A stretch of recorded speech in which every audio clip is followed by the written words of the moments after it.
મહત્વના સમાચારથી શરૂઆત કરીએ તો દમણ પાસે મધદરિયે અજાણી બોટને આંતરી લેવાઈ છે। અમરેલીના જાફરાબાદથી 22 નોટિકલ માઇલ દૂર આ બોટ દેખાઈ હતી।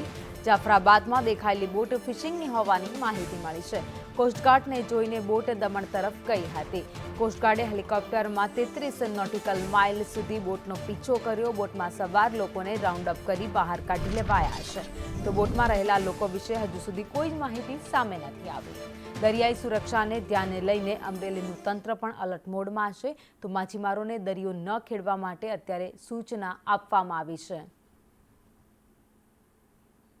વધુ અપડેટ સાથે સંવાદદાતા યોગેશ કાનાબાર અમારી સાથે જોડાઈ ગયા છે। યોગેશ, ગઈકાલે માહિતી મળી હતી કે એક અજાણી બોટ ફરી રહી છે દરિયામાં, જો કે તેને આંતરી લેવાય છે, પરંતુ આ ફિશિંગની બોટ હોવાનું જાણવા મળી રહ્યું છે।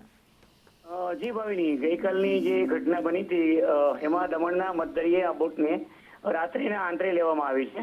બોટ ફિશિંગની માહિતીઓ મળી છે। હેલિકોપ્ટર મારફતે આ બોટને આંતરી લેવામાં આવી છે અને કેટલાક બોટ સવારોને રાઉન્ડ અપ કરીને બહાર પણ લેવામાં આવ્યા છે। કોસ્ટગાર્ડ દ્વારા ભારે જહેમત બાદ અને આ બોટની તપાસને અંતે આ તપાસમાં બોટમાં રહેલા કોણ છે તે અંગે હજુ કોઈ સ્પષ્ટતા થવા પામેલ નથી અને એજન્સી પાસેથી હજુ કોઈ માહિતી પણ મળવા પામેલ નથી। દમણ દરિયા માર્ગ પરથી શંકાસ્પદ બોટ સુધી ઇન્ડિયન કોસ્ટગાર્ડ પહોંચી ગયું છે અને હાલ તંત્ર દ્વારા ચારે બાજુ બંદોબસ્ત ગોઠવવામાં આવેલો છે અને હજુ પણ આવી ઘટના ન બને તે માટે તંત્ર દ્વારા તકેદારી રાખવામાં આવી છે। જી ભાવિની, આભાર માહિતી માટે।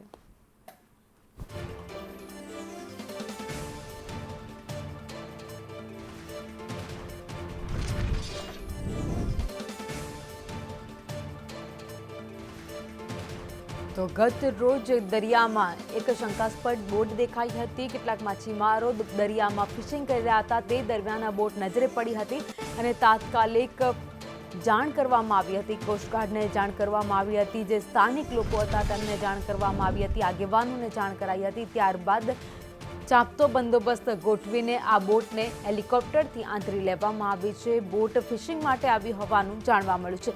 જોકે આ બોટની અંદર 6 લોકો સવાર હતા। 6 ને રાઉન્ડ અપ કરી લેવામાં આવ્યા છે, પરંતુ તેમની પૂછપરછ બાદ કોઈ વધુ અપડેટ સામે નથી આવી।